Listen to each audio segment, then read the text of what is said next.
Have you ever had a design idea or a laser project in mind, but you never actually went through with making it because you felt like it would take forever to bring to life? I know that I have, and usually the projects that I feel most stuck with are the ones that involve lots of artwork. But AI has been a huge help in making some of these ideas and projects come together faster. And today I'm going to show you 2 quick and easy ways to turn an AI generated image into a vectorized engravable design.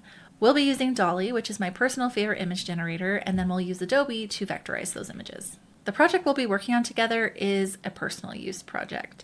I talk a lot about selling designs, and that's mainly what I use my laser for, is for my business to bring in income. But every once in a while I do like working on personal projects, and this is one of the ways that AI has actually been a great tool outside of my business, is when I want to make something for my daughter, for example, and I just wanted to bring it to life fast.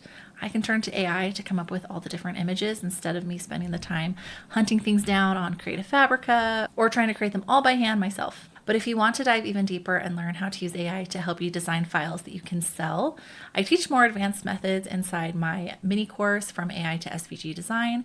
You can learn more about it by following the link in the description. AI tools like DALL-E and design software like Adobe Illustrator, they make it so easy and so fast to create custom designs without having to spend hours manually drawing or creating artwork or spending hours online looking for personal use SVGs. So if you have a personal use project in mind, like a gift for a friend or maybe an activity you want to make for your kids, instead of starting from scratch and sketching out every tiny detail, we're going to let AI handle all the heavy lifting. So a kid's activity is actually what I plan on making for this video.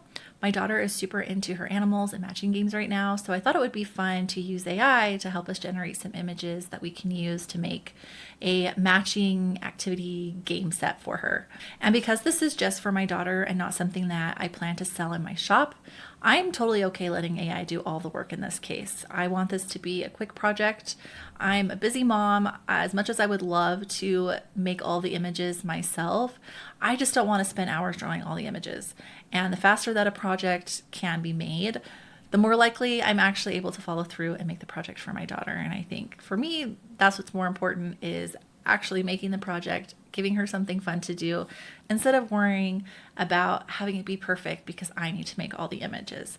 If you're a mom, I'm sure you totally understand. We are just too busy, and sometimes it's nice when we have tools that can help speed things up. So let's go ahead and get started. We're going to go to DALL-E and we're going to generate a few images, and then we'll bring those images into our design software. Now, in order to get an image that I can quickly vectorize, a black and white image is going to be best, and preferably something that is not filled, but instead just an outline of the subjects I'll be requesting. So I'm going to start by typing a simple prompt. I actually already have a prompt prepared, so I'm just going to paste that in here in DALL-E. And just in case you're not familiar with DALL-E, I am using DALL-E through ChatGPT. I do pay $20 a month for ChatGPT, and part of my subscription does include DALL-E. There aren't really any limitations other than after I generate about 6 to 10 images, it is going to tell me that I need to slow down and take a break. And sometimes I'll have to wait like 5 to 10 minutes, which is a little bit annoying, but it is what it is. For the most part, DALL-E does a pretty good job. So we'll go ahead and start with this prompt that I already have prepared. I'll include this prompt in the description, so if you want to use it yourself, you can. And we'll click enter. The first animal we'll be making is a rabbit. And in my prompt, I said a black outline of a rabbit face. I wanted to start with the face first and see what kind of results we get instead of doing like a whole body, because sometimes it can just get a little more complicated that way, but this is actually pretty cute. I wanted it to kind of have like a childish hand-drawn look to it. So I think this is great. I'm just going to go ahead and use this. It doesn't need to be too perfect. Like, sure, the whisker is a little bit funky. Maybe I make that a little bit thinner in my design software, but for the most part, I like that it looks childlike. So to download, there's this download button in the top right, and then you can just save to your computer. Okay, and then if I want to do another animal, I can either come up here to edit and just replace rabbit face with something else, or I can come back down here to the chat box and I can say our next animal. Basically, I'm having a chat, which is one of the reasons I really like DALL-E, is I don't always have to edit or put in another prompt. I can just move on to the next thing that I want to make if everything else about my prompt is staying the same, like the style. So let's try a pig's face. we'll see how well it does for this one. I feel like sometimes it does better with some animals versus others. And another thing I would probably suggest doing is if you are doing animals, I would just cross-reference some of them that might be similar to other animals. I mean, a pig is a pig, so I don't think we have an issue here. Okay, so this one's not too bad. I don't really love that one, so I'm gonna say again and see if it can give us something better. That's not too bad. They're actually both pretty cute. I think I'm gonna go with this one, and then I'll probably just remove some of these details inside on the face in my design software. And next, let's do a chicken. I don't know if this is going to give me a chicken head or the full body because I didn't really specify. Okay, make it a chicken body. Okay, that's better. I think I like this one, but I'm just going to say again and see if we can get something better. And now I'm about at that point where it's going to tell me I need to take a break, which is going to be unfortunate. Okay, yeah, it's giving me something more detailed. So maybe I'll come back and edit this one and do again, but simplified yet defined, and see what it gives. And if you ever want to go back, if you notice, since I made an edit to the original prompt that just said again, I can go back if for some reason I want to use one of these chickens. I don't think that I do though. I think I actually like this one. Again, I'd probably just remove some of this detail, but I think this is a pretty good start, so I'm going to download that one. All right, I'm about to hit the threshold where it's going to tell me that I've been generating images too fast. So I think I'm going to stop here for this example. I'm going to finish generating the images on my own, and then I'll bring all the images that I've collected with DALL-E into Adobe Illustrator, and we'll start vectorizing them and creating our matching game activity. So I've generated all the images that I want to use for our matching game, and I'm now in Adobe Illustrator where we're going to vectorize these images. Adobe Illustrator is my preferred program to use, and one of the things that I really like about it is that it has a built-in image trace feature where basically you can take an image, it will trace over it and vectorize it for you versus you having to do it manually. This works especially well with black and white photos. You can do it with photos that have color, but oftentimes the results with colored photos are less than stellar. So if you have black and white photos that you're using, you're more likely to get better results. Before I jump into using the image trace feature within Adobe Illustrator, I do want to show you an alternative method really quick because I'm not going to spend a lot of time on that one, but it is an option, and that's using an SVG converter. I like to use Adobe Express. They have an SVG converter. But if you just Google SVG converter, I'm sure you'll find one. I'm not totally sure if the Adobe Express one is free. I don't think it is, since it's part of Adobe Express. And since I'm subscribed to Adobe, I already have access to it. But their SVG converter is great. It's super easy. It does a great job. But I know that there are others out there on the internet, but they're super simple. So I'll show you how that works. So in Adobe Express, to use the SVG converter, all I did was search Adobe Express SVG converter. And then from here, I can either drag and drop an image into this box or I can upload. So I'm just going to click upload, and let's do this cat. And super fast, once it's done vectorizing the image, I can click download, and then I can open it up in Adobe Illustrator. Now, this is great if I'm just doing a couple images, but since we have several for this project, I really don't want to spend my time uploading, having it vectorized, downloading, and then opening it up in Adobe Illustrator. That's just a lot of extra steps that I don't need to take, but this is an option, especially if you don't use Adobe Illustrator or whatever program you're using doesn't have an image trace feature. Using an SVG converter with a simple black and white image is a really great alternative. So now back in Adobe Illustrator, I will show you how to use the image trace feature. And one of the perks to doing all of this within Illustrator is we're going to be creating our project and our design in Illustrator anyways. So having all of these elements vectorized makes it super easy to just start designing right away versus opening up all of these photos individually and bringing them onto one artboard. So the first thing I want to do to get started with vectorizing these images is clicking on your image. So we can start with this giraffe, and then up here at the top it says image trace, and you can just click that if you want, but I usually click this little arrow and I can select what type of image trace I want to use.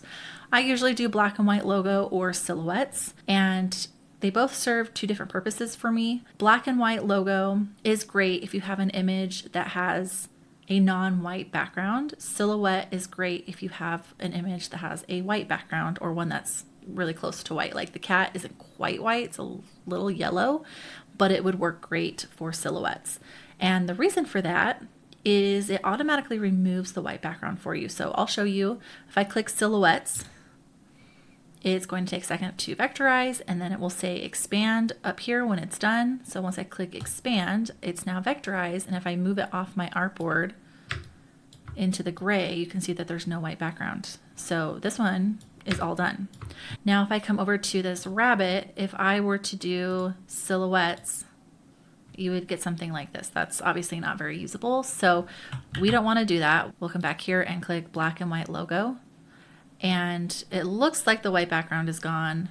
It's not. If I click and drag off, the white background is there. But it's super easy to get rid of. It's just a few extra steps, which is why it's nice if you have an image that already has a white background, then you can skip all of these steps. But clicking this image again, click expand up here. Now it's been vectorized, but we want to get rid of that white background. So you'll want to come to your Pathfinder panel. Mine is over here, but if you don't have yours pulled up, you can go to Window, Pathfinder. Once you have that pulled up, click on this one, which is Merge. And then you'll want to come over to your image, right click, Ungroup. And then click Y on your keyboard and it will bring this magic wand out. Click on the white space and then it will select everything within your selection that's white, and then just click delete or backspace. And now if we drag this off, the white background is all gone. So super easy, just a few extra steps. So I'm gonna go ahead and vectorize the rest of these and then we'll come back and make some tweaks and make our final project.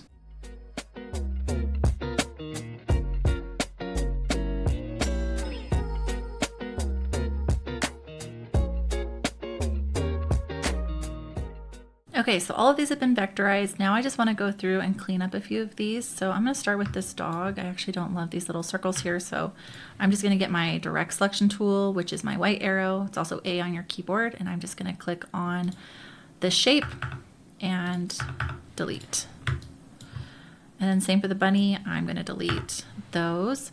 And if I really wanted to perfect this, I might change up the thickness of this whisker, but since I'm going for kind of a childlike feel anyways, I'm just going to leave it. I think it's cute and gives it some character. Now this pig I'm going to delete quite a bit. I don't really want these details. It just makes the pig to me feel dirty and I want it to be more cute. So we're going to delete these. And then this part of the pig right here kind of bugs me, so I'm going to come in and fix after I delete these. I'm going to come here and just get rid of this, whatever that is. So I'm going to select this shape and I'm going to click N on my keyboard to bring out my pencil. And I'm just going to draw, whoops, let's try that again. I'm just going to draw on that line to fix it. I might actually do that again. Perfect. And that looks great. Oh, look, he's cute already. So much better. And I think I'm just going to adjust that a little bit. Isn't that so much cuter than all those little dots? I just think he looks so much cuter. Also, you want to make sure all of your pieces are grouped together. So I'm going to select everything on the pig and Control G, or you can right click and then click group, just like this. And now when I click and drag, all the pieces are there, which will be useful when we're dragging them onto the little tokens that we'll make for the matching game. Now this chicken has quite a bit that I want to delete. It's going to take me a little bit longer, but I think he'll just be so much cuter if I get rid of some of these details. So I'm going to take a second to delete these and make some more changes.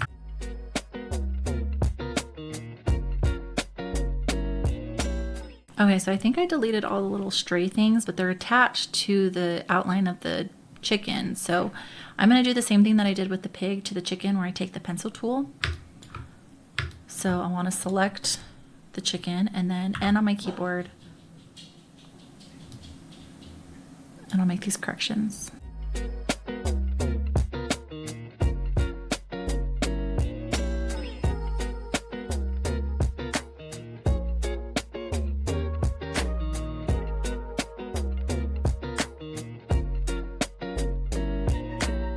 Okay, I also don't like these details that aren't filled in, so I'm just going to get my direct selection tool again, A on my keyboard.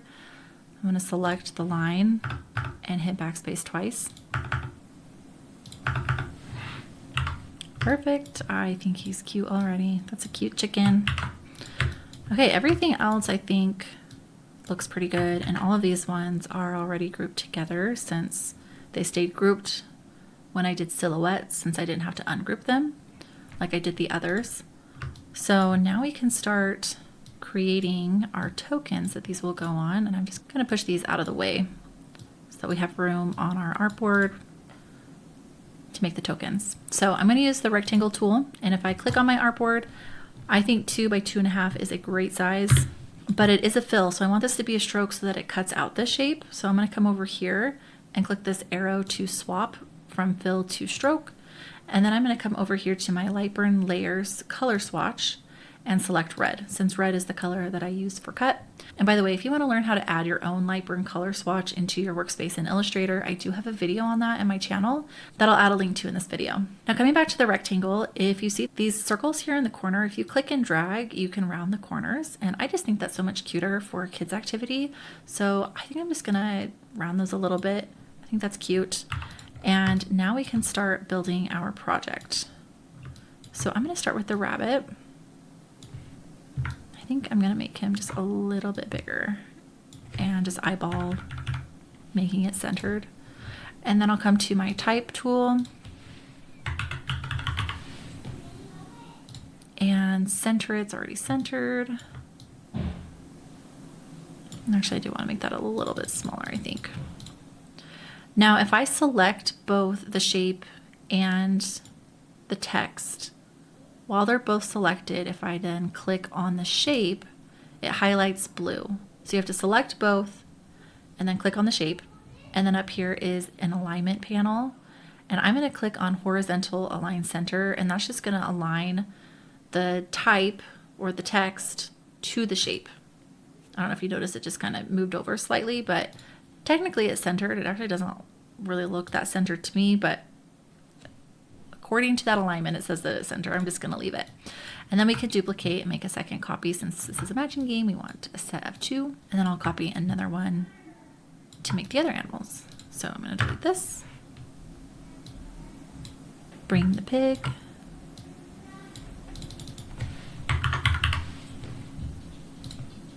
Cute. Okay, now I'm just going to go through and do this for all the animals.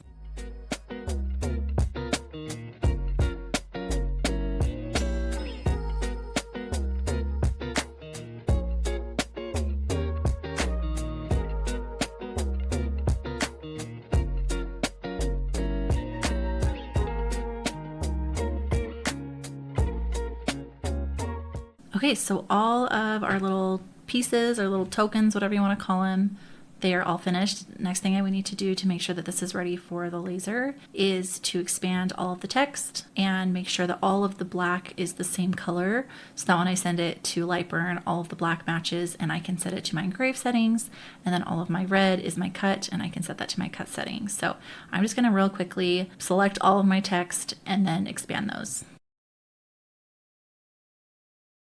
Okay, once they're all selected, you can go to Object, Expand, and then I just need to make sure all of my black is the same. And I just use my magic wand. I just selected the colors, and I will select light colors, and then I can just make sure that they all match. So now if I click on the text and one of the animals, it's showing that it's all the same black, so we should be good to go. And then typically from here, if I wanted to sell this file, which again, this is for personal use, since I had AI pretty much do all the work for me other than, you know, arranging it on the tokens. If I did want to sell something like this, I would then save it as an SVG and a PDF. Those are the 2 file types that I like to provide my customers. But since this is personal use, I really don't need to save an extra file other than just the main file, the AI file, which is .ai for Adobe Illustrator. And then when I'm out in my garage working on my laser, I will open up Lightroom and Illustrator, and I will just copy from Adobe Illustrator and paste in Lightroom. And that's just so much easier to me than saving and having extra files around. And it saves the proportions and everything. It's just way easier in my opinion. So that's typically what I like to do. Now this was just a super quick example showing you how you can use AI in a quick way for personal use. But if you want even more control over your designs and want to learn how you can optimize them to sell digitally or in your physical product shop, be sure to check out my mini course From AI to SVG Design. Inside, I walk you through my workflow so that you can learn to use AI to enhance your laser designs. There's a link in the description if you want to learn more about that mini course. Now, since this project is all good to go, I'm going to go out into my garage and we're going to cut this out on our laser. So I've got my Mira 9 and my Glowforge Pro in the garage. I don't really use my Glowforge anymore. It doesn't really work that great. So my Mira 9 is what I'll be using for this project. And I think I'm actually going to use my pre-finished maple plywood. I usually only use my finished plywood if I'm making physical products, just because I think it looks a lot nicer.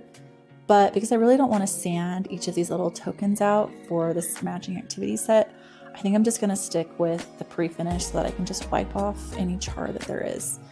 And since it's something my daughter will play with, it's fine if it looks a little bit nicer.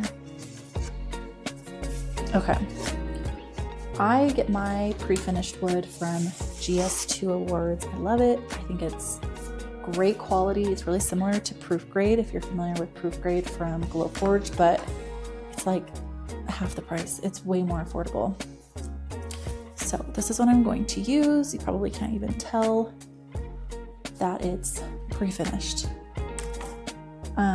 Oh, and this is a 12 by 24 sheet. So I like to use a little bit longer than like a standard Glowforge size. I have the Mira 9, so I should be able to use a bigger piece of wood. I just don't like to. I don't really like using big ones because then it gets a little bit harder to clamp down the more space that I take up. So that's why I still use smaller sheets of wood even with my bigger laser. So I'm going to go ahead and get this set up so that we can start making the activity set.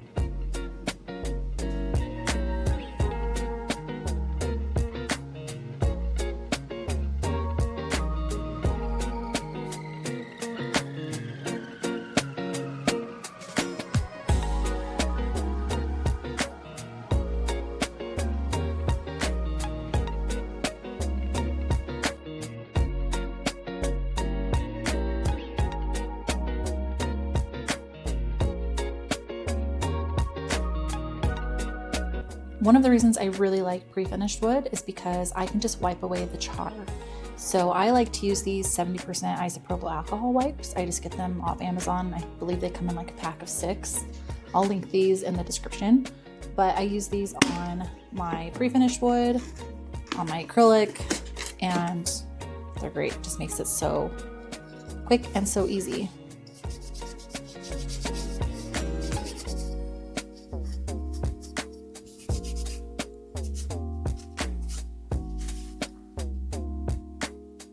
And it dries pretty fast too. So look at that, so fast. Now the back I forgot to mask. I usually will mask the back of my wood because I get these little notches from the honeycomb tray and I don't know, it just doesn't look great, but I forgot. So it's fine, I'm just gonna wipe it clean and this one's done.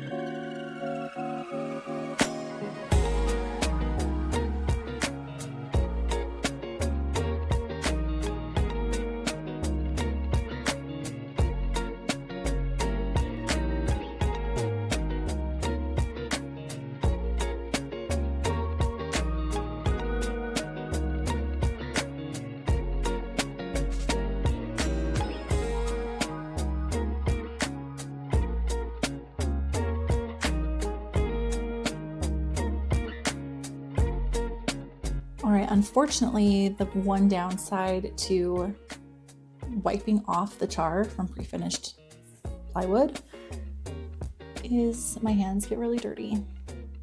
And this will probably take a couple days before it fully fades. No matter how hard I wash, it takes a little bit. So definitely use gloves if you don't want this. I usually do, and I just forgot to do that.